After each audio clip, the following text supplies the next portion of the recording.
Shiva, pero.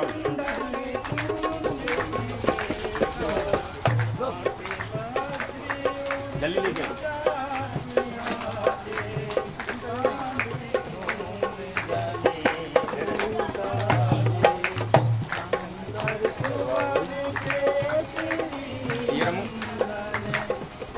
गाड़ी का भैया लाइट एकदम उठा दो जल्दी से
सब सुख में तुम्हारी करना, तुम छुटता हूँ तो डरना, आओ मेरे सहारा तीनों हाथ देखा पे, कोई किताब नहीं आवे, महावीर जगन्नाथ सुनावे,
वासुदेवाय हरये परमात्मने प्रणतः क्लेशनाशाय गोविन्दाय नमो नमः। वृन्दावनविहारणे नमः। ध्यानं ध्यानार्थे अक्षरपुष्पाणि समर्पयामि। इदं विषयक्रमे त्रेधानि दधे पदं मा समूढं शिवागङ्गरे स्वाहा। वृन्दाय नमः। सकलोपचारार्थे गन्धाक्षरपुष्पाणि निवेदयामि।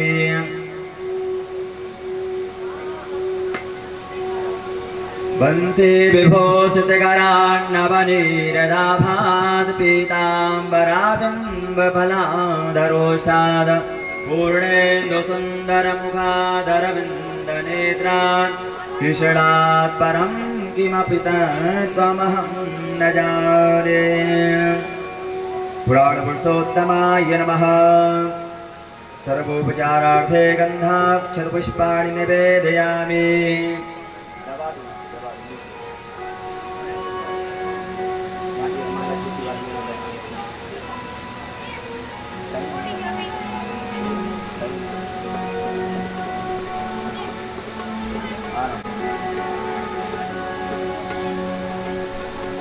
माल्यादीनि सुगन्धीनि मालित्यादीनि वै प्रभो मया हितानि पुष्पाणि पूजार्थं प्रतिगृह्यताम्।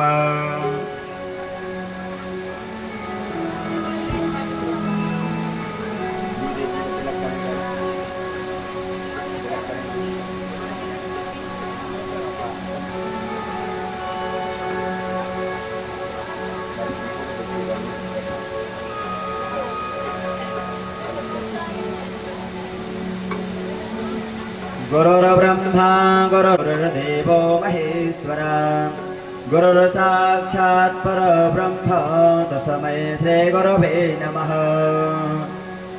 व्यासपुरुषाय नमः। माल्यार्पण करेंगे।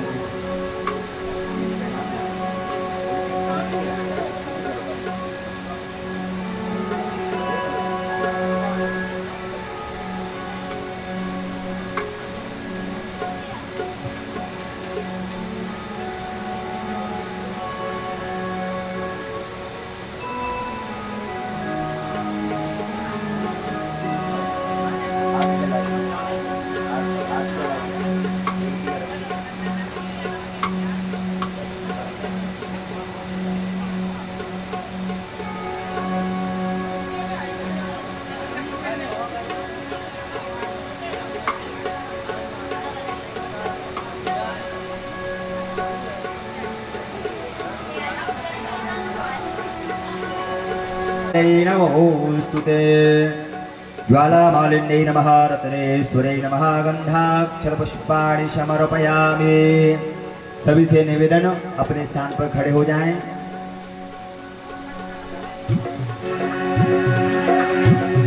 चंद्रमा मनसो जात चक्षुः सूर्यो अजायत श्रोत्राद्वायुष प्राणशमुखा दग्धिरजायत। बोलिए भागवत महापुराण की जय। मन में बसा कर तेरी मूर्ति उतारूं मैं गिरधर तेरी आरती। मन में बसा कर तेरी मूर्ति उतारूं मैं गिरधर बसा कर तेरी मूर्ति उतारूं मैं गिरधर तेरी आरती।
बसा कर तेरी मूर्ति उतारूं मैं गिरधर तेरी आरती।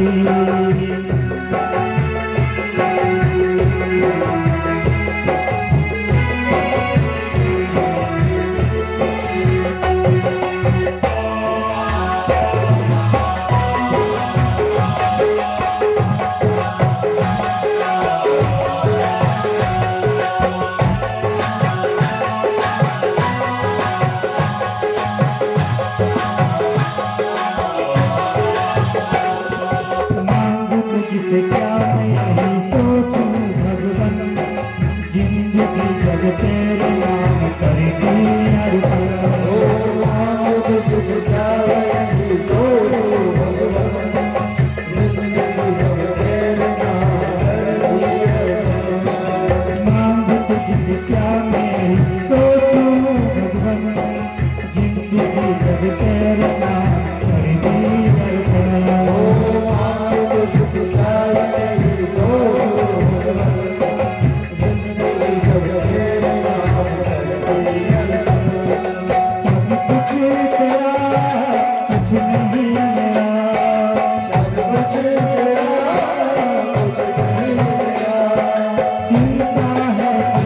संसार की मैं बसा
तेरी मूर्ति उतारूं मैं गिरधर तेरी आरती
मंत्रपुष्पांजलिः।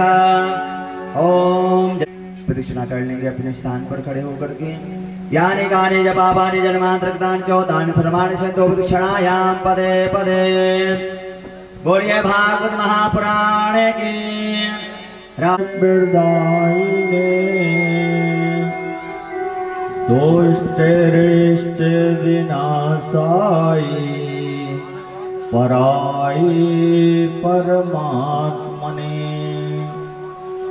लंबोदरं महावीर्ये नागयन्तं अर्धचन्द्रधरं देवं विघ्नवियोगिनाशनम्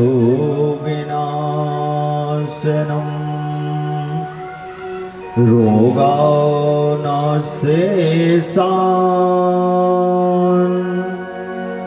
नपहंसितोष्टा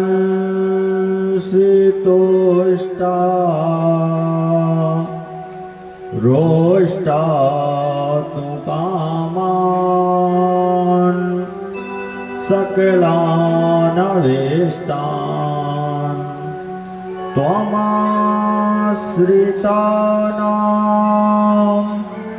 न विपन्नराणां त्वमाश्रिताश्रियतां प्रयान्ति वंशी विभूषितकरान् नवनीरदाभात्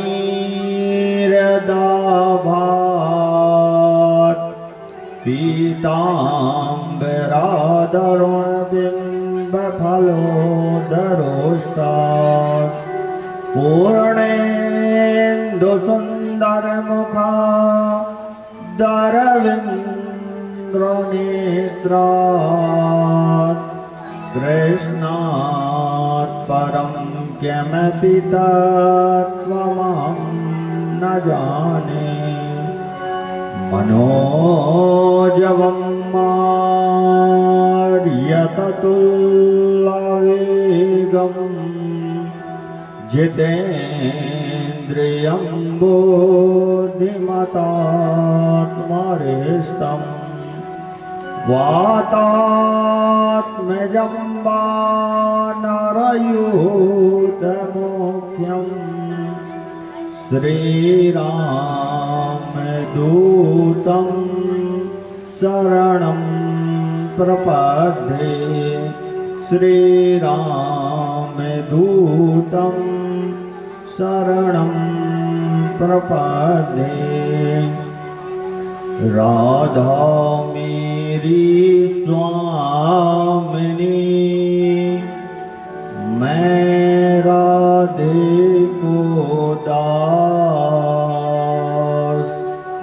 जन्म जन्म मोहे दीजियो श्री वृंदावन को वास। बोलिए वृंदावन बिहारी लाल की, राधा तारे की जय। आज द्वितीय दिवस की कथा में प्रवेश करने के पूर्व सभी लोग भगवान नाम का संकीर्तन करते हुए तालियों की सेवा के माध्यम से सभी लोग भजन करेंगे। हरे कृष्णा कृष्णा कृष्णा हरे हरे, हरे राम राम राम हरे हरे, हरे हरे कृष्णा कृष्णा हरे हरे, हरे राम राम राम हरे हरे, हरे कृष्णा कृष्णा कृष्णा हरे हरे, हरे राम राम राम हरे हरे, हरे कृष्णा कृष्णा कृष्णा हरे हरे, हरे राम राम राम हरे हरे, हरे कृष्णा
बोलिए वृंदावन बिहारी लाल की, राधा रानी सरकार की जय, नर्मदा मैया की।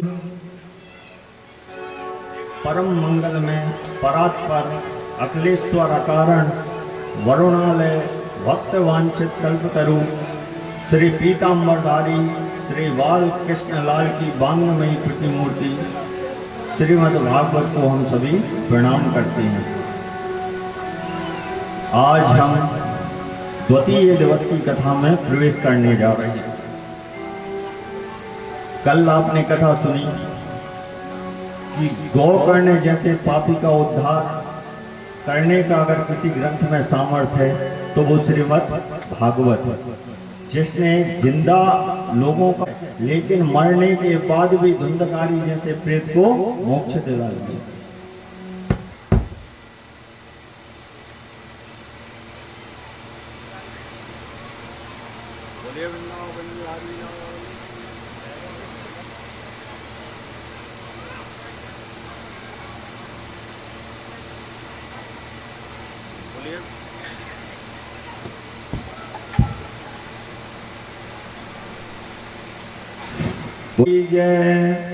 तो कल की कथा का जो सार था कि पुत्र नहीं था तब भी दुख था और पुत्र है तब भी दुख है। तो ऐसे पुत्र से तो पुत्रियां अच्छी होती हैं, क्योंकि कहा भी गया है राम भक्ति लड़की भली नहीं भगत बिन पूत, और सबरी तो बैकुंठ गई धुंधकारी भय भूत। तो ऐसे धुंधकारी ना हो, इसलिए माता पिता को अच्छे संस्कार और शिक्षा अपनी संतान को देना चाहिए। सूर्य जी महाराज सोनकादि ऋषियों को कथा सुना रहे हैं नैमिषारण्य तीर्थ में। कल आप लोगों ने व्यास नंदन सुखदेव जी का जो प्राकट हुआ था उसकी कथा भी आपने श्रवण की। अब आगे कथा आती है। सोनकादि ऋषियों ने प्रश्न किया कि प्रभु आपने कहा कि राजा परीक्षित को किसी ऋषि ने श्राप दिया था कि आपकी मृत्यु 7 दिन में हो जाएगी। आखिर वो श्राप उन्हें क्यों लगा? क्योंकि वो तो एक कर्मयोगी सम्राट थे। ऐसा उन्होंने कौन सा अपराध किया जिसकी वजह से उन्हें ऐसा श्राप मिला कि आपकी मृत्यु 7 दिन में हो जाएगी? बात भी सही है। कल भी मैंने बोला था कि हर व्यक्ति के पास 7 दिन है, 8वां दिन नहीं होता। इसलिए जितना हो सके भगवान का भजन करना चाहिए। तो सूर्य जी ने कहा कि कर्मयोगी राजा जो सम्राट परीक्षित हैं, इतने बड़े धर्मात्मा थे कि इनकी राज्य में कहीं कोई, चाहे गाय हो चाहे मनुष्य हो, कभी कोई परेशान नहीं हुआ। ऐसे महावीर और शूरवीर थे, पांडवों के वंशज थे। तो सोनकादि ऋषियों ने कहा कि प्रभु श्राप क्यों लगा? तो कहा परीक्षित की कथा मैं आपको सुनाऊं ऐसा तो जरूरी नहीं है, लेकिन भक्त का संबंध अगर भगवान से हो तो उसकी कथा जरूरी है। सूर्य जी महाराज सोनकादि ऋषियों को बोल रहे हैं। तो कहा ध्यान से सुनो। न ते गुणाकेशम यशोधराणाम प्रजावन्ते एतत् परीक्षते जाता पुण्यमादाय रूपिणीम। एक समय की बात है, कुरुक्षेत्र में महाभारत जब समाप्त हो गया, पांडव विजय श्री को प्राप्त कर लिए। उस समय कुरुक्षेत्र में दुर्योधन जो है वो मृत्यु का इंतजार कर रहा है, प्रार्थना कर रहा है कि भगवान मृत्यु आए और हम यहाँ से चले जाएं, क्योंकि भीमसेन ने इतनी गदा मारे थे कि जंगा तोड़ दी थी। रात्रि का समय था, अश्वत्थामा का आगमन हुआ। कहा मित्र मैं तुम्हारी कुछ सहायता कर सकता हूँ। देखिए प्रकृति तो बदल सकती है लेकिन वृत्ति नहीं बदल सकती। सत्य जा रहा है लेकिन फिर भी दुश्मनी निभा रहा है। मौत सामने खड़ी है दुर्योधन की। अभी नहीं तो कभी मरना तो है ही। लेकिन फिर भी अश्वत्थामा से क्या कहता है कि मुझे पांडवों के सर चाहिए, तुम पांडवों की हत्या करो। अश्वत्थामा ने कहा कि मित्र तुम चिंता मत करो, अगर तुम्हारी इच्छा ऐसी है तो मैं ऐसा ही करूंगा। तो मित्रता भी कितनी घनिष्ठ थी। जब साड़ी खिंच रही थी तो सबसे प्रार्थना कर रही है द्रौपदी कि मेरी रक्षा करो, मुझे बचाओ, मैं निर्वस्त्र होने वाली हूं। जब कोई साथ नहीं देता तो कन्हैया साथ देता है। हो सकता है कि हम ही अपनी रक्षा कर लें। भीष्मपिता में द्रोणाचार्य, कृपाचार्य बड़े बड़े योद्धा उस सभा में बैठे थे, लेकिन द्रौपदी की सहायता किसी ने नहीं की। आखिरी में भगवान भी बैठे बैठे मुस्कुरा रहे थे कि देखो संसार के लोगों से सहायता मांग रही है, लेकिन ईश्वर की याद भी तभी आती है जब कोई साथ नहीं देता। उससे अच्छा ये है कि हम आगे से भगवान के चरणों में चलें कि प्रभु जो कुछ हो आप ही है। अगर आप अपने रखना वो आराम से आप पार कर सकते हैं। पांडवों में शिविर सो रहे थे, कन्हैया गए, कहा तुम यहाँ मत रुको, तुम सब हमारे साथ चलो। तो पांडव तो निकल के आ गए बाहर, लेकिन द्रौपदी के 5 पुत्र थे वो वहीं सो रहे थे। अश्वत्थामा पहुंचा, 5 का सर काटा और लेके आ गया दुर्योधन के पास। कहा मित्र मैंने अपनी मित्रता निभा दी। तो कहा पांडवों के सर ले आए? कहा हाँ मैं पांडवों के सर काट के लाया हूं। कहा दिखाना। तो जैसा ही देखा तो द्रौपदी के 5 पुत्रों के सर थे। जीवन में इतना दुखी दुर्योधन कभी नहीं हुआ होगा जितना उस दिन हुआ वो सर देख के कि हे भगवान आखिरी वंश की निशानी थी और वो भी खत्म हो गई। कहा अश्वत्थामा तुमने ये ठीक नहीं किया, ये पांडव नहीं है उनके पुत्र हैं, द्रौपदी के 5 पुत्र हैं। अब यहां जैसे ही द्रौपदी का जाना हुआ और द्रौपदी ने जब देखा कि बिना सर के, कहा हे विधाता वो कौन पापी है जिसको मेरे पुत्रों के ऊपर थोड़ी सी भी दया नहीं आई, मेरे 5 पुत्रों का सर काट के ले गया। जैसे ही आवाज सुनी पांडवों ने कि द्रौपदी बहुत चिल्लाई है, हुआ कहा हमारे 5 पुत्र मारे गए हैं। अर्जुन को क्रोध आया। अर्जुन ने कहा कि मैं उसको जीवित नहीं छोड़ूंगा जिसने इतना बड़ा कुकृत्य किया है। भगवान साथ में थे। भीमसेन ने कहा कि मैं उसको मार के ही रहूंगा, वो कौन है? भगवान ने कहा कि ये काम तो अश्वत्थामा का हो सकता है। पांडवों का बड़ा क्रोध आया। कहा निर्वस्त्र मतलब सोते समय अगर बालकों की हत्या करना ये तो जघन्य अपराध है और उसको ऐसा नहीं करना था, लेकिन फिर भी उसने बच्चों के सर काट दिए। भगवान कृष्ण और पांडव शिविर से निकले। यहाँ अश्वत्थामा समझ गया कि निश्चित ही अब मेरा अंत है, क्योंकि पांडव मुझे अब छोड़ने वाले नहीं हैं। मैंने ऐसा अपराध किया है जिसका दंड मुझे मिलेगा। दौड़ा दौड़ा भागा भागा चला जा रहा है। इतने में भगवान और पांडवों का सामना हुआ और इसने अब ब्रह्मास्त्र जैसे ही छोड़ा तो भगवान ने कहा कि अर्जुन तुम क्यों खड़े हो, तुम भी ब्रह्मास्त्र छोड़ दो। अब ब्रह्मास्त्र को शांत किया। व्यास जी आए, कहा मूर्ख इतनी बड़ी शक्तियों का उपयोग ऐसा ही नहीं करना चाहिए। इसलिए तो पहले के समय में गुरु जो होते थे वो अधिकारी शिष्य को ऐसी विद्याएं देते थे जो समझदारी से उनका उपयोग कर सके। दोनों एक दूसरे से कट गए। अश्वत्थामा को पकड़ा अर्जुन ने, कहा तूने ऐसा कृत्य किया है जिसके लिए मृत्यु दंड भी कम है। अगर 5 पुत्रों के बदले में तुझे 5 बार मारूं तो भी कम होगा, लेकिन मृत्यु तो एक ही बार आ सकती है, 5 बार थोड़ी आएगी। इतने में द्रौपदी आई। कहा इसको छोड़ दो।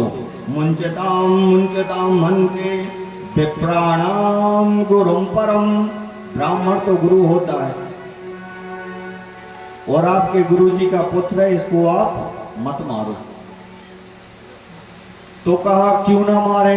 तो कहा देखिए अभी जैसी मैं बिलख रही हूं, अगर आप इसको मारेंगे तो इसकी मां भी इसके लिए ऐसे ही तड़पेगी। और अर्जुन, तुम शायद भूल रहे हो गुरु जी के एहसान हमारे ऊपर कितने हैं। जो शिक्षा अश्वत्थामा को गुरु ने नहीं दी, द्रोणाचार्य ने नहीं दी, वो शिक्षा आपको द्रोणाचार्य ने दी है, इसलिए आप इसको छोड़ दीजिए। भीमसेन ने कहा कि हम इसको छोड़ने वाले तो नहीं है, अगर अर्जुन तुम नहीं मारोगे तो हम तो मार ही देंगे। बोलिए वृंदावन बिहारी लाल की जय, राधे की जय। युधिष्ठिर भैया खड़े थे, कहा कन्हैया तुम क्यों शांत खड़े हो, इतना बड़ा अपराध किया है, निश्चित ही इसको तो प्राणदंड मिलना चाहिए। तो कन्हैया ने कहा द्रौपदी कोई साधारण स्त्री नहीं है, जिसका नाम ही कृष्णा है। कहा द्रौपदी की बात सही है, अगर इसको अपन मारते हैं तो निश्चित ही इसकी मां को दुख होगा, और फिर आपके गुरु जी का पुत्र भी है जी अश्वत्थामा, इसलिए मारना उचित नहीं है। तो अर्जुन ने कहा केशव, इसने 5 बच्चों की हत्या की है, यह कौन सा संविधान है जिसने 5 बच्चे मारे हैं उसको मृत्युदंड न दिया जाए। तो भगवान कृष्ण कहते हैं तो मत मारो। तो द्रौपदी कहती हैं लेकिन गुरुपुत्र है, तो भगवान कहे मार दो। भीमसेन को क्रोध आया, कहा केशव जी क्या है, कभी कहते हो मार दो और कभी कहते हो मत मारो। तो भगवान ने कहा कि जरूरी नहीं है कि इसको पूरा ही मारा जाए, इसके मस्तक पर जो मणि लगी है अगर उसको निकाल के इसका मुंडन करवा दिया जाए तो इसको तो वो मृत्यु के समान ही है, क्योंकि किसी भी स्थिति में ब्राह्मण की हत्या नहीं करना चाहिए। बोलिए वृंदावन बिहारी लाल की जय। मणि ने करवाया और मुंडन करवा के वापस आ गए। अब जैसे ही आए महल में आके भगवान ने कहा देखो भैया युधिष्ठिर, महाभारत का युद्ध जो था वो पूर्ण हो चुका है, मैं काफी समय से यहाँ हूं, अब मुझे द्वारका जाना चाहिए। भगवान ने सबसे इजाजत ली, कहा अब हमें जाने दो। लेकिन जाने के पहले कुंती जो थी भगवान की बुआ थी, कहा मैं चाहता हूं कि तुम सब लोग मुझसे कुछ मांगो। भगवान कहते हैं पांडवों से। तो कहा बुआ जी आज आप कुछ मांगिए। तो कुंती तो बहुत बड़ी भक्त थी, कुंती मुझे कुछ नहीं चाहिए। तो कहा नहीं बुआ आज तो कुछ मांगना पड़ेगा। तो कहा अगर नहीं मानते तो अगर देना है तो दुख दीजिए। क्या दीजिए? दुख। और अगर हम होते तो हम दुख मांगते। कोई व्यक्ति दुख नहीं मांगेगा, सब दुख से छुटकारा पाना चाहते हैं। दुख किसको चाहिए? किसी को नहीं चाहिए। लेकिन कुंती क्या कहती हैं?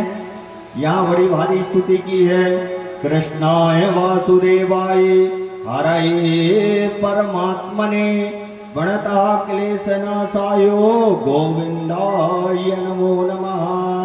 कृष्णाय वासुदेवाय देवकी नंदनाय च नंदगोप कुमाराय गोविंदाय नमो नमः। तो कहा देना है तो दुख दीजिए। कहा बुआ दुख क्यों मांगती हो? तो कहा अगर सुख आएगा, सुख तो आ ही गया है, जब सुख आया तो आप हमें छोड़कर द्वारका जा रहे हैं। लेकिन जब जब हमारे ऊपर विपत्ति आई है तो कान्हा आपने हमारा साथ दिया है, इसलिए अगर देना है तो दुख दीजिए। लाक्षा ग्रह हो, 12 वर्ष का वनवास हो, कुछ भी हमारे साथ घटित हुआ है तो आपने हमारे परिवार की रक्षा की है। लेकिन अब सुख के देना छोड़कर जा रहे हो, इसलिए देना है तो हमें दुख दीजिए, विपत्ति दीजिए। भगवान ने कहा बुआ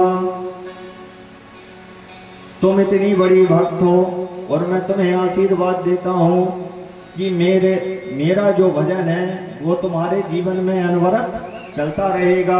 अब भगवान की बड़ी मनोहर झांकी है, एक पैर भूमि पे रखे हैं और एक पैर रथ पे है, एक हाथ से रथ को पकड़ के खड़े हैं। अंदर से आवाज आई पाहि मान महायोगिन्यो।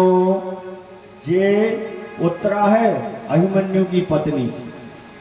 अभिमन्यु की पत्नी वहां से आवाज लगा रही है कि कृष्ण हमारी रक्षा करो। जैसे ही भगवान ने देखा कि इसको क्या हो गया है, ये तो उतरा है, कहा हे नाथ मेरी रक्षा करो, मेरे उदर के अंदर ऐसा लग रहा है जैसे आग जल रही है, मेरे बच्चे की रक्षा करिए। अब जैसे ही भगवान से प्रार्थना की, लेकिन यहाँ एक अच्छी बात ये है, द्रौपदी ने संसार के लोगों से सहायता मांगी है। देखिए, द्रौपदी ने संसार के लोगों से सहायता मांगी, लेकिन जो बहू थी वो सीधे कृष्ण के चरणों में आके गिर पड़ी कि भाई कोई हमारी मदद करने वाला नहीं है, अगर कोई मदद कर सकता है तो वो है श्री कृष्ण। तो कहा मेरी रक्षा करिए, मुझे ऐसा लग रहा है कि मेरा गर्भपात होने वाला है। तो कन्हैया ने अपनी माया द्वारा एक सूक्ष्म रूप लेकर उत्तरा के घर में प्रवेश कर गए, और जैसे ही प्रवेश किया है और उस बच्चे की जान भी बचाई हो गया। अब यहाँ एक और अच्छी बात है, उत्तरा ही एक ऐसी माता है जिसके गर्भ में भक्त और भगवान दोनों हैं। बोलिए वृंदावन बिहारी लाल की जय। एक वो माता है जिसके गर्भ में अभी भक्त भी है और भगवान भी है, क्योंकि परीक्षित जी तो अभी वही है गर्भ में। बच्चे को स्थापित किया, सब लोगों से आज्ञा ली और भगवान द्वारका के लिए प्रस्थान कर गए। अब यहाँ धीरे धीरे समय बीता, समय पूर्ण हुआ, भगवान के जाने का समय आया और भगवान अपने धाम को निकल गए। पांडव कुंती को जैसे ही पता चला कि भगवान अपने धाम को चले गए हैं, जैसे ही सुना है और एक क्षण नहीं रुकी और तत्काल अपने प्राण त्याग दिए। युधिष्ठिर ने कहा कि माता चली गई हैं, परीक्षित का जन्म हुआ, कहा पुत्र भी 13-14 वर्ष का हो गया है, हम इसको अपना राज्यभार सौंप के हम भी प्रस्थान करेंगे। पांडवों ने परीक्षित को राजा बनाया और वहां से वो भी चले गए। अब महाराज परीक्षित बन गए राजा, पांडव जो थे वो प्रस्थान कर गए। भगवान अपनी लीला पूर्ण करके स्वधाम के लिए चले। यहाँ परीक्षित जी ने राज्य कार्य ऐसे संभाला है, क्योंकि सुखदेव जी लिखते हैं कर्मयोगी, कर्मयोगी जिन्हें अपने कर्म को हमेशा आगे रखा है, जिनके राज्य में गौ, ब्राह्मण, गरीब, असहाय जो व्यक्ति थे, उनकी प्रजा जो थी बड़ी सुखी थी, बहुत अच्छा राज चला रहे थे परीक्षित महाराज। एक बात और है, इनका नाम परीक्षित कैसे पड़ा, इनने गर्भ में ही भगवान के दर्शन किए और जब इनका जन्म हुआ तो पालती मार के बैठ गए थे और यहाँ वहां देख रहे थे कि वो कहाँ है जिसको हमने गर्भ में देखा है। तो जैसे ही देखें, होता है ना, किसी के चेहरे को अपन देखते हैं तो ऐसा लगता है कि हमने इनको कहीं देखा है। तो व्यास जी से पूछा पांडवों ने कि प्रभु बालक तो बड़ा विचित्र है, जिसके चेहरे की तरफ देखता है बस देखते ही रहता है। तो व्यास जी ने कहा कि युधिष्ठिर तुम नहीं समझोगे, क्योंकि इसने साक्षात नारायण के दर्शन किए हैं, तो परीक्षा लेने के कारण इनका नाम पड़ गया परीक्षित। बोले वृंदावन बिहारी लाल की जय। जय दिदीक्षा करुणा में जन्म जंतु समवेतांच सर्वात्मा भगवान संप्रसीदति। इसने साक्षात नारायण के दर्शन किए हैं। धीरे धीरे समय बीता, द्वापर जाने वाला था और कलयुग का आगमन होना था। महाराज परीक्षित जो थे वो शिकार करने के लिए एक दिन अपने महल से निकले। चलते जा रहे हैं, चलते जा रहे हैं, रास्ते में क्या देखते हैं कि एक बैल है जो एक पैर पे खड़ा है और उसके सामने एक गाय खड़ी है। बैल साक्षात धर्म का अवतार है। 3 पैर धर्म के टूट चुके हैं, दया, धर्म। एक पैर से खड़ा है और एक गौ जो है वो उसके सामने खड़ी है। तो बैल जो धर्म रूपी बैल है, गाय से कहता है कि माता तुम क्यों रो रही हो। गाय जो थी वो पृथ्वी थी। कहा मेरा तो ठीक है, तुम क्यों परेशान हो। कहा देखो वो काला काला सा आदमी आया और उसने तुम्हारे 3 पैर काट दिए और मेरे साथ भी बड़ा अत्याचार करता है, पता नहीं हमारी रक्षा कौन करेगा। अब परीक्षित जी तो दूर थे, इतने में वो बड़ा भारी सा एक काला पुरुष वहां आया और डंडा उठा के फिर गाय को मारने लगा। आज भी गौ माता की स्थिति ऐसा ही है। कलयुग ने भी वहां डंडा उठाया था और आज हम देख भी रहे हैं कि गाय जो है वो गली गली में घूम रही है। अरे गाय तो वो माता है जिसके पीछे हमारे कन्हैया जो है 11 वर्ष तक बिना पैरों में कुछ पैरे पीछे पीछे चले, इतनी बड़ी शक्ति है गाय। तो जैसे ही वो पुरुष आया उठा के वो मारने लगा। परीक्षित ने कहा ठहरो, तुम कौन हो, तुम कौन हो, अपना परिचय दो, क्योंकि मेरे राज्य में कभी गाय के ऊपर किसी ने हाथ नहीं उठाया, बैल को नहीं मारा, तुम पापी हो, मैं तुम्हें मृत्यु दंड दूंगा। लेकिन कलयुग था चतुर, इतना चतुर था, जैसा ही देखा कि परीक्षित तो मुझे मार देंगे, जाके कहा महाराज मुझे क्षमा कर दीजिए। कहा तुम हो कौन? तो कहा मैं कलयुग हूं। तो कहा कलयुग कौन? कहा मेरे 3 भाई और थे, सतयुग त्रेता द्वापर, वो चले गए हैं, अब मेरा समय आने वाला है, मैं आ गया हूं और मैंने सुना है कि सब कुछ आपका है, इसलिए मैं चाहता हूं कि आप मुझे रहने के लिए कोई एक स्थान प्रदान करें। इतने धर्मात्मा है परीक्षित, क्योंकि वंश का जो प्रभाव होता है हर व्यक्ति के ऊपर होता है। पांडवों के पुत्र, अभिमन्यु के पुत्र, अब परीक्षित को आ गई दया, तो कहा ठीक है, लेकिन ध्यान रखना हमारे राज्य में हिंसा वर्जित है। तो कहा प्रभु फिर मैं कहाँ रहूं? तो कहा धूतम पानम स्त्रिया सूना यत्रा धर्मश्चतुर्विधा। तो कहा मैं तुम्हें 4 स्थान प्रदान करता हूं, वहां तुम रह सकते हो। तो कहा कौन कौन से? तो कहा जहां जुआ खिलता हो वहां कलयुग का वास है, जहां सुरापान हो मतलब मदिरा का सेवन है हो वहां तुम रह सकते हो, और जहां वैश्यागमन हो वहां तुम्हारा निवास है, और जहां जीव हिंसा हो वहां तुम्हारा निवास है। ध्यान से सुनना, ये कलयुग के स्थान है। 4 जगह जो है वो कलयुग भयानक रूप में होता है। अब कलयुग का बुद्धिमान सोचा कि ये 4 चीजें तो ऐसी दे रहे हैं कि जहां हो सकता है कभी मौका मिले या ना मिले। तो कहा महाराज ये भोर होऊंगा तो कोई एक आध अच्छी जगह और मिल जाती जिससे मैं रह सकूं।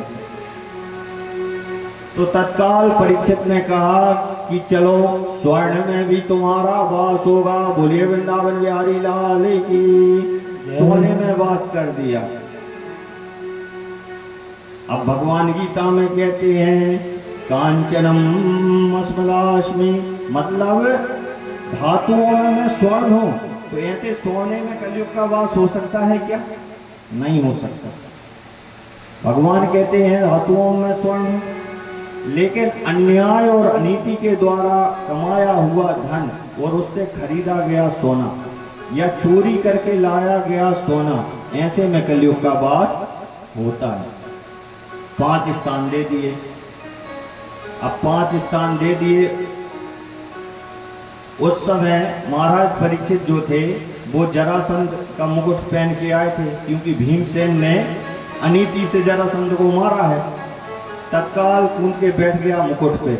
शिकार खेलने गए थे, पहुंच गए समीक ऋषि के आश्रम में। बोलिए वृंदावन बिहारी लाल की जय, राधा रानी सरकार की जय। पहुंचे समीक ऋषि के आश्रम में। कर्मयोग ब्राह्मण और संतों का हमेशा आदर करते थे, लेकिन आज उनकी बुद्धि खराब हो गई। बुद्धि खराब होती है तो ऐसा ही होता है कि भाई हम जानते हैं ये गलत है, लेकिन हम फिर भी कर रहे हैं। जैसे ही समीक के आश्रम में पहुंचे, ये तो सेवा करने वाले थे, लेकिन ऋषि बैठे थे ध्यान में। जैसे ही कहा ऋषि हमें प्यास लगी है, क्योंकि सम्राट परीक्षित कहा ऋषि आंखें खोलो, हम प्यासे हैं और हमें पानी पिलाइए। वो तो ध्यान में बैठे थे, ऋषि ने सुना नहीं। कई बार आवाज लगाई, कहा ढोंगी ऋषि आंखें खोलो, हम सम्राट परीक्षित हैं, महाराज परीक्षित हैं, हमें पानी पिलाओ। नहीं सुना तो एक मरा हुआ सर्प जो था वहीं पड़ा था, उसको उठाया और समीक ऋषि के गले में डाल दिया। बोले वृंदावन बिहारी लाल की जय। और वहां से चले गए। कुछ ऋषि कुमार थे, उनने देखा कि एक राजा आया था और ऋषि के गले में सर्प डाल के चला गया। दौड़े दौड़े गए जहां उनका पुत्र श्रृंगी थे। अब नदी में स्नान कर रहे थे। जैसे ही बालकों ने कहा कि पता नहीं कौन राजा आया था, बड़ा आताताई था, उसने तुम्हारे पिता के गले में मरा हुआ सर्प डाल दिया है। छोटी सी बाल बुद्धि। चल हाथ में लिया, कहा जिस राजा ने मेरे पिता के गले में सर्प डाला है, 7वें दिन तक्षक नाग द्वारा उसकी मृत्यु हो जाएगी। बोलिए वृंदावन बिहारी लाल की जय। अब ऋषि की श्राप है, वो तो निश्चित लगनी है। जैसे ही आश्रम आए संगी, कहा पिताजी पिताजी। कहा क्या हुआ पुत्र। कहा कोई राजा आया था, उसने मरा हुआ सर्प आपके गले में डाल दिया।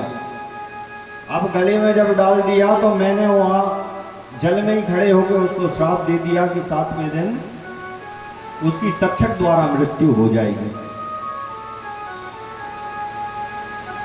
तो समीक ऋषि ने कहा पुत्र, ब्राह्मण को अपने क्रोध पर काबू रखना चाहिए। क्रोध सबसे बड़ा शत्रु है। ध्यान लगा के देखा तो क्या देखते हैं, वो तो कर्मयोग महाराज परीक्षित है। तुमसे बहुत बड़ा अपराध हुआ है। वो हमारे पालनहार हैं, उनकी वजह से हम आज सुरक्षित हैं, पूरा राज्य सुरक्षित है। तुमने ऐसे धर्मात्मा राजा को श्राप दे दिया कि 7 दिन बाद तुम्हारी मृत्यु हो जाएगी। ये तुमने ठीक नहीं किया। अब ऋषि का श्राप वापिस तो होने से रहा, क्योंकि ब्राह्मण ऋषि अब बाल अवस्था में श्राप दे दिया। फिर भी ऋषि ने सोचा कि इसकी सूचना महाराज को दी जाए। अपने एक शिष्य को कहा कि तुम तत्काल हस्तिनापुर जाओ और महाराज परीक्षित से कहो कि 7 दिन हैं आपके पास, जो करना है वो आप कर लो, क्योंकि 7वें दिन तक्षक द्वारा आपकी मृत्यु हो जाएगी। बोलिए वृंदावन बिहारी लाल की जय। यहाँ शिष्य पहुंचा। अब महाराज परीक्षित पहुंचे थे महल में, और जैसे ही मुकुट उतार के रखा है, मुकुट पे तो कलयुग बैठा था, जैसे ही मुकुट निकाला है और पूरा ध्यान आ गया कि हे ईश्वर, आज मैं इतना लज्जित हूं, मैंने अपने कुल की परंपरा को मिटा दिया। अरे हम तो ब्राह्मण भक्त ऋषि भक्त थे और आज मुझसे बड़ा भारी अपराध हो गया। मैं एक राजा के गले में सर्प डाल के आ गया। यहाँ पश्चाताप कर रहे हैं। इतने में वो शिष्य जो आए, द्वारपाल ने सूचना दी कि कोई ब्राह्मण कुमार आए हैं, तो कहा उन्हें भेजो। कहा क्या बात है। तो कहा हमें समीक ऋषि ने भेजा है और गुरुजी ने कहा है कि आपको श्रृंगी ऋषि का श्राप है, 7 दिन बाद आपकी मृत्यु हो जाएगी। बोलिए वृंदावन बिहारी लाल की जय। अब जैसे ही सुना है कि 7 दिन में मृत्यु हो जाएगी, तो परीक्षित विचार कर रहे हैं कि 7 दिन में जब मृत्यु तो एक दिन सबकी होना है, कोई आश्चर्य की बात नहीं है। पर प्रसन्नता इस बात की हो रही है कि अपराध हुआ था, उसका दंड भी मिल गया, लेकिन दंड इतने अच्छा मिला है कि अब हमें पता है कि हम 7 दिन मरने वाले नहीं हैं। बोलिए वृंदावन बिहारी लाल की जय। अच्छा आप एक बात बताइए, किसी को पता है कि मौत कब आएगी? कोई जानता है? किसी को नहीं पता। लेकिन परीक्षित जी को पता है कि हम 7 दिन नहीं मरेंगे, 7वें दिन तक्षक से मरेंगे, क्योंकि श्राप है। किसी को पता नहीं होता मौत कब आएगी, तो प्रसन्न भी हो रहे हैं और दुखी भी हो रहे हैं कि 7 दिन का समय है, अब मुझे क्या करना चाहिए। जन्मेजय को बुलाया और उत्तराधिकारी बना के पूरा राज्य सौंप दिया। इता यहाँ पत्नी से कहा कि अब मैं वन में जाऊंगा, क्योंकि मेरे पास 7 दिन है और मुझे कुछ ऐसा करना है जिससे मेरा उद्धार हो जाए। राजसीय भेष को त्यागा और वन की ओर प्रस्थान कर गए। वन में पहुंचे, बड़े बड़े जो ऋषि थे उनको सूचना मिलती है। देखिए, कोई जो अच्छा व्यक्ति होता है ना, जैसे ही सूचना मिलती है तो लोगों का आना जाना शुरू हो जाता है कि पता नहीं तबीयत ठीक थी, ठीक हुए नहीं हुए। जाके वन में जाके बैठ गए। बड़े बड़े ऋषियों का वहाँ जमावड़ा शुरू हुआ।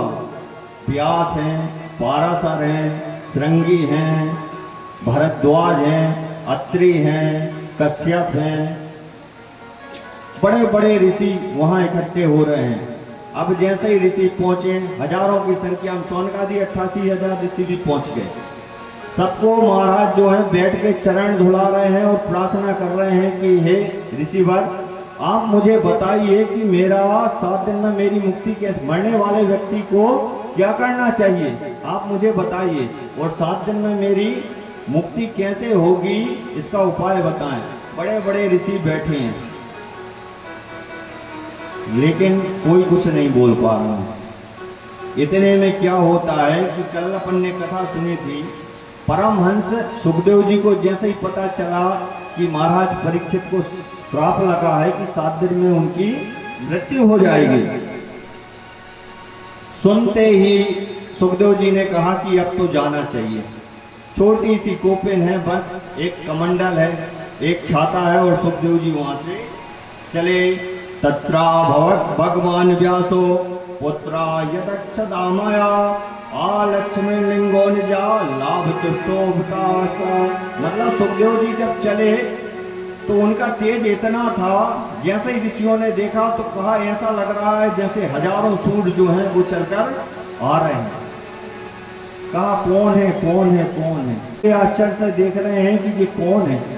तो सबने कहा कि राजन चिंता मत करो, अब तुम्हारी मुक्ति जो है वो निश्चित है। बोलिए वृंदावन बिहारी लाल की जय। कृष्ण नाम अति प्यारा है,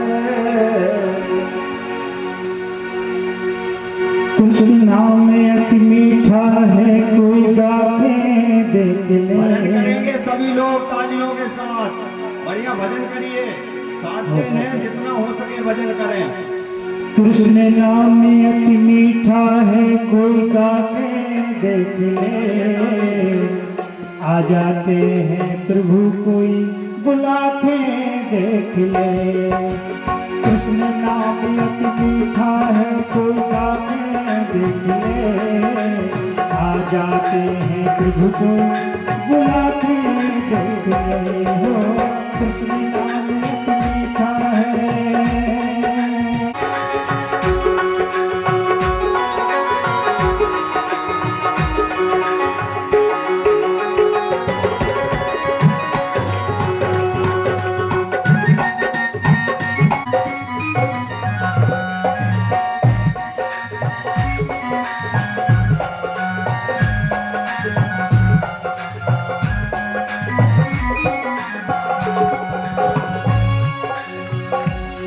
जिस घर में अंधकार हो मेहमान कहाँ से आए।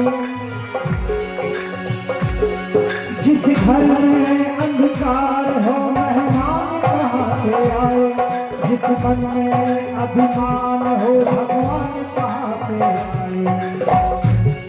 जिस घर में अंधकार हो मेहमान कहाँ से आए। जिस मन में अभिमान हो भगवान कहाँ से आए। अपने मन मंदिर में ज्योत जगाते देख ले। अपने मन मंदिर में ज्योत जगाते देख ले। आ जाते हैं राम कोई बुलाते देख ले। आ जाते हैं श्याम कोई बुलाते देख ले। राम नाम अति मीठा है, कृष्ण नाम अति मीठा है, कोई गाते देख ले। श्याम नाम कोई गाते देख ले, आ जाते हैं शाम कोई बुलाते देख ले, आ जाते हैं शाम कोई बुलाते देख ले।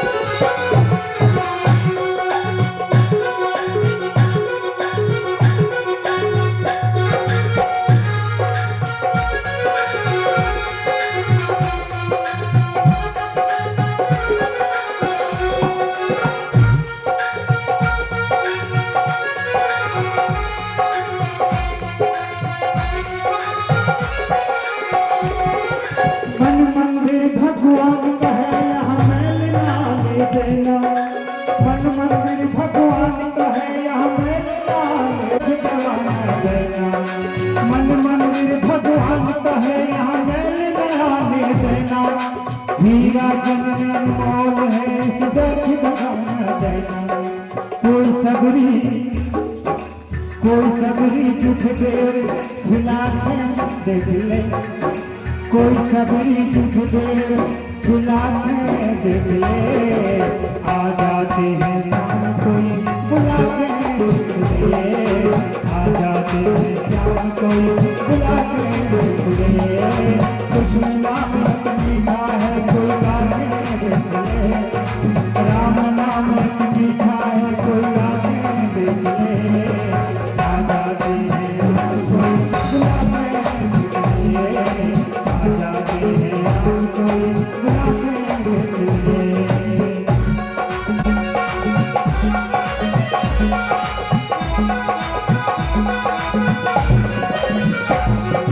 आ जाते हैं राम कोई बुला के देख ले, आ जाते हैं राम कोई बुला के देख ले, आ जाते हैं राम कोई बुला के देख ले, आ जाते हैं राम कोई बुला। बोलो कृष्ण कन्हैया लाल की। जैसे ही पहुंचे सभा में, बड़े बड़े ऋषि वहां बैठे थे, सब देख के खड़े हो गए। परीक्षित ने जैसे ही देखा कि परमहंस सुखदेव जी आ रहे हैं, उठ के उनका स्वागत किया कि यहो भाग्य जो आप यहाँ आए, और अब मुझे पता है कि मेरी मुक्ति निश्चित है। परीक्षित जी ने बड़ा भारी स्वागत किया। नमो ब्राह्मण देवाय गौ ब्राह्मणेताय च जगद्दिताय कृष्णाय गोविंदाय नमो नमः। कहा परमहंस महाराज सुखदेव, मैं आज धन्य हो गया हूँ।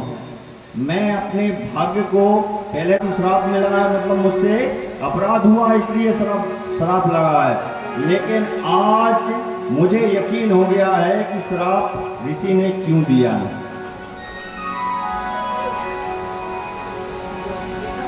जब ऋषि ने श्राप दिया तो मुझे पता नहीं था कि इतने संतों का दर्शन एक साथ हो सकता है। अगर श्राप नहीं लगता तो इतने ऋषि एक जगह एकत्रित होने वाले नहीं थे, लेकिन श्राप की वजह से इतने संतों का दर्शन हो रहा है। तो ये श्राप नहीं है, ये तो वरदान है, और वो भी परमहंस सुखदेव जी जैसे संत के दर्शन मैं कर पा रहा हूँ। तो कहा वो श्राप नहीं है, वो तो वरदान दिया था उनने। बढ़िया आसन पे सुखदेव जी को बिठाला, चरण पखारे और विनम्रता के साथ प्रश्न किया। क्या होता है जब हम संतों से मिलते हैं तो दुनिया की बातें ना करके अगर ईश्वर के बारे में पूछें तो सबका कल्याण होता है। तो कर्मयोगी परीक्षित ने कहा, तस्मात् वार सर्वात्मा भगवान ईश्वरो हरि श्रोतव्या कीर्तिवाश्च श्वास श्वास वियोमनः। मतलब आप मुझे बताइए मरने वाले व्यक्ति को क्या करना चाहिए, आप मुझे बताइए। अब यहाँ कथा कहती है कि परीक्षित और कोई नहीं है, परीक्षित आप ही हो। 7 दिन में सबको जाना है, 8वां दिन कभी होता ही नहीं है। रविवार से सोमवार के बीच में पूरी सृष्टि गोविंदाय नमो नमः, वहां भी 7 दिन है और यहाँ भी 7 दिन है। तो आप बताइए कि मरने वाले व्यक्ति को क्या करना चाहिए? मुक्ति का कोई उपाय हो तो बताइए। तो सुखदेव जी कहते हैं, श्वास श्वास पर कृष्ण भजो, वृथा श्वास जनि खोय, ना जाने या श्वास को आवन हो या ना हो। जब पता है मरना है तो हर सांस में गोविंद को भजो। ऐसा ना हो नहीं तो सांसें जो हैं वो अपने आप आए और जाएं।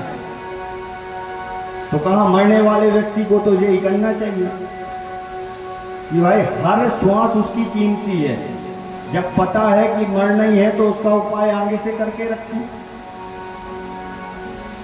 तो कहा मुक्ति कैसे होगी?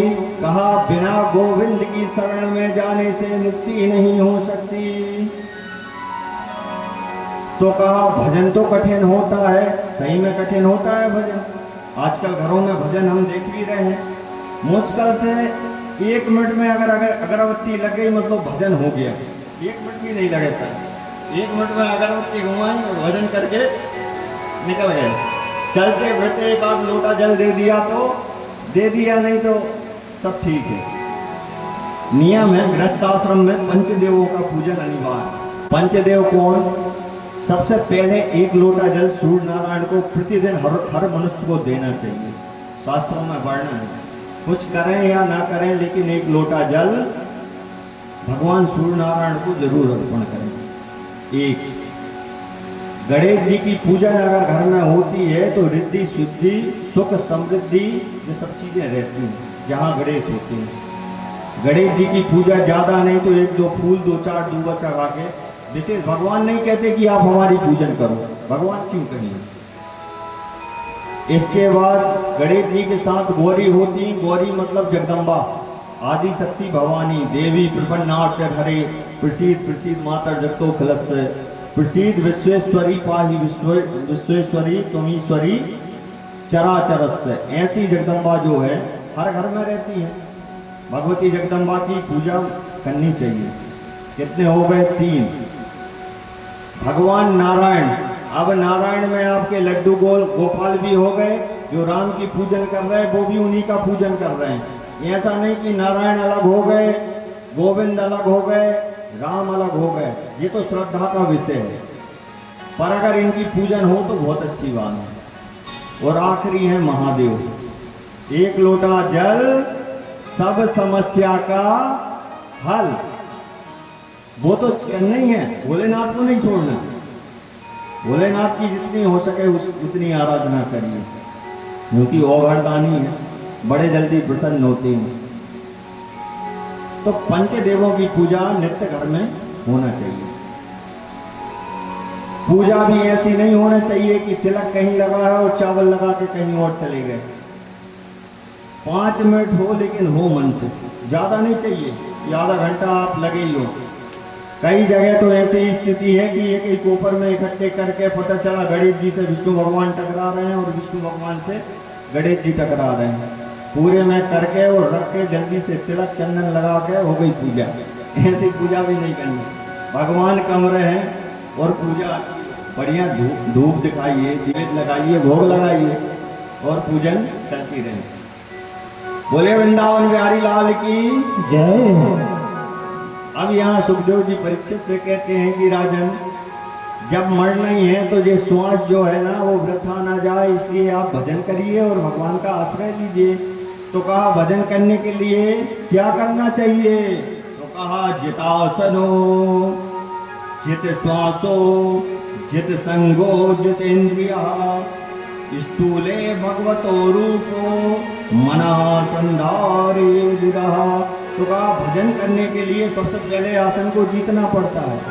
आप धीरे धीरे अभ्यास करें कि हम कितनी देर बैठ पा रहे हैं। तो कहा जितासनो, पहले आसन को जीतो, फिर जित श्वासो, प्रयास करो कि हर श्वास में ईश्वर का नाम आए।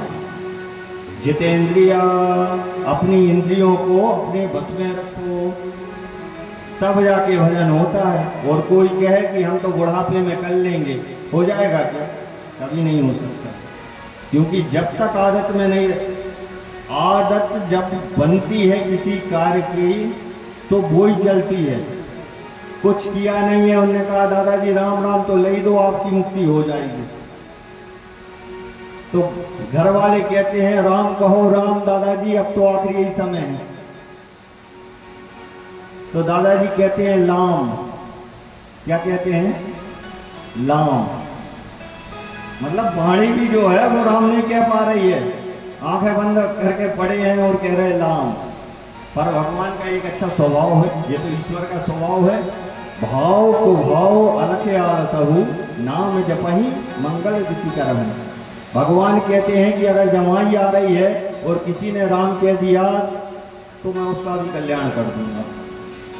शत्रु बैर भाव से अगर किसी ने मेरा नाम लिया है तो उसका भी मैंने कल्याण कर दिया है, क्योंकि रावण और कंस तो इसके उदाहरण हैं। इन्हें दिन रात सिवा भगवान का कोई दिखा ही नहीं, और सबसे बड़े शत्रु, लेकिन भगवान ने भी उनका उद्धार कर दिया। तो ऐसे ही भाव को भाव अलखे आलसहु और नाम जपहि मंगल किसी का रहूं। तो भगवान का नाम किसी भी भाव से लें तो हमारे लिए मंगलकारी है। तो कहा सबसे पहले आसन को जीतो, फिर श्वासों के अपना कंट्रोल करो, इंद्रो और भगवान में चित्त लगाओ। इस प्रकार व्यासनंदन सुखदेव जी और परीक्षित आमने सामने बैठे हैं। सुखदेव जी कथा का श्रवण करा रहे हैं और परीक्षित जी श्रवण पान कर रहे हैं। तो वक्ता के नियम और श्रोता के नियम। 7 दिन तक कथा सुनी है परीक्षित जी ने, लेकिन बीच बीच में सुखदेव जी कहे प्यास लगी है महाराज, प्यास लगी है, प्यास लगी है तो आप पानी पी सकते हैं। पर परीक्षित कहते कि नहीं, मुझे प्यास नहीं लगी, क्योंकि जो अमृत आप पिला रहे हो उसके आगे सब फीका है। आप तो कथा का पान कराइए, जिससे